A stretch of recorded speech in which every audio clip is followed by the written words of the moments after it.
नमस्कार, मैं हूं कार्तिकेय शर्मा और आप सुन रहे हैं पॉडकास्ट सियासत की बात। और आज चर्चा का विषय है 30 डेज भारत जोड़ो यात्रा। भारत जोड़ो यात्रा के 30 दिन हो गए हैं। 30वें दिन कांग्रेस की अध्यक्ष सोनिया गांधी ने भी राहुल गांधी के साथ कर्नाटक में पदयात्रा में हिस्सा लिया। दशहरा के दिन उन्होंने भीमन कोल्ली मंदिर में दर्शन भी किए। सोनिया गांधी का बतौर अध्यक्ष आखिरी बड़ा कार्यक्रम होगा।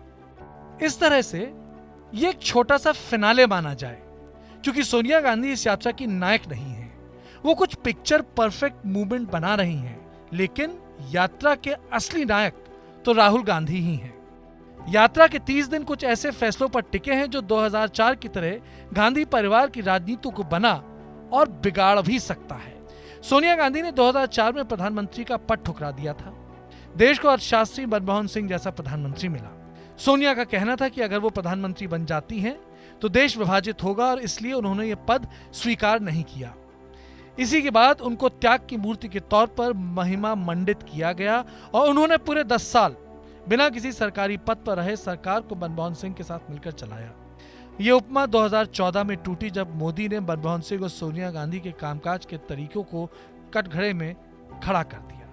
इससे पहले तक पद से दूर रहने के कारण उनकी स्वीकृति समस्त राजनीतिक दुनिया में बड़ी थी। राहुल गांधी इस चीज को देर से समझे। 2013 में उपाध्यक्ष बने और 17 में कांग्रेस के अध्यक्ष। इस दौरान उनको राजनीतिक माहौल में बदलाव का अंदाजा हो नहीं पाया।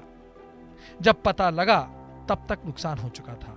उन्हें 2019 की हार के बाद ही समझ में आया कि गांधी परिवार के किसी सदस्य का कांग्रेस का प्रत्यक्ष अध्यक्ष बने रहना राजनीतिक सेल्फ गोल से कम नहीं है।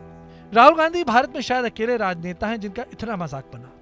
किसी भी राजनेता के लिए प्रशासन चलाने की क्षमता, मेहनत, ईमानदारी और समझदारी को जरूरी माना जाता है, लेकिन बीजेपी ने इन सभी मूल्यों को राहुल के संदर्भ में तहस नहस कर दिया। 1980 के बाद ये पहली बार हो रहा है कि गांधी परिवार का व्यक्ति सक्रिय राजनीति में होने के बावजूद भी अध्यक्ष के पद पर नहीं बैठा होगा।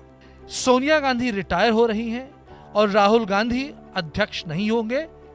वो पार्टी के लीडर होंगे, फेस होंगे, चेहरा होंगे, लेकिन कांग्रेस अध्यक्ष नहीं होंगे। और ये इसलिए है कि परिवारवाद को मोदी ने बड़ा राजनीतिक मुद्दा बना लिया है।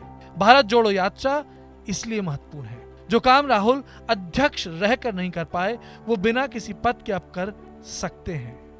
वो कांग्रेस के अकेले राष्ट्रीय नेता हैं। किसी भी अध्यक्ष को राहुल गांधी की जरूरत होगी। उन्होंने बतौर अध्यक्ष बहुत अच्छा काम नहीं किया, लेकिन भारत जोड़ो यात्रा के जरिए उनकी सामाजिक सक्रियता बढ़ी है। संगठन के सत्ता से दूर होने का उनको फायदा हो रहा है।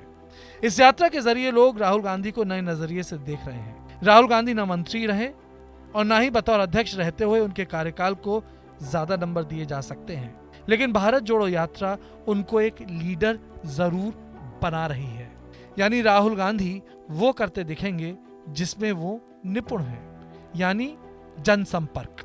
अगर पिछले 30 दिनों का मूल्यांकन किया जाए तो आरएसएस पर निक्कर ट्वीट और राजस्थान में हुए तमाशे के अलावा कांग्रेस को कोई खराब पब्लिसिटी नहीं मिली। राहुल की बारिश में भीगती तस्वीर हो या बच्चों के साथ चलते हुए, वो कांग्रेस के कैडर को एकत्रित करने में सफल रही है। और आखिर में कांग्रेस बीजेपी से भिड़ने के नियम में बदलाव ला रही है। बीजेपी ने कांग्रेस को चुनावों में साध लिया था। उसकी मशीन के सामने कांग्रेस की मशीन हर मुकाम पर फेल हुई है। यात्रा ही एक जरिया है जब कांग्रेस अपने समर्थन में सिविल सोसाइटी को खड़ा कर सकती है। भूलना नहीं चाहिए कि 2013 और 14 में कांग्रेस के कमजोर होने और बीजेपी के सशक्त होने में सिविल सोसाइटी का बहुत बड़ा हाथ था। अगर यात्रा के जरिए सिविल सोसाइटी का एक बड़ा तबका कांग्रेस के साथ जुड़ता है तो इसका असर कांग्रेस के वोट बैंक पर जरूर पड़ेगा। इसलिए राहुल गांधी को चलते ही रहना होगा। 30 दिन यात्रा के राहुल गांधी के लिए अच्छे रहे हैं। मेरे इस पॉडकास्ट में इतना ही। कल फिर लौटूंगा एक नए विषय के साथ।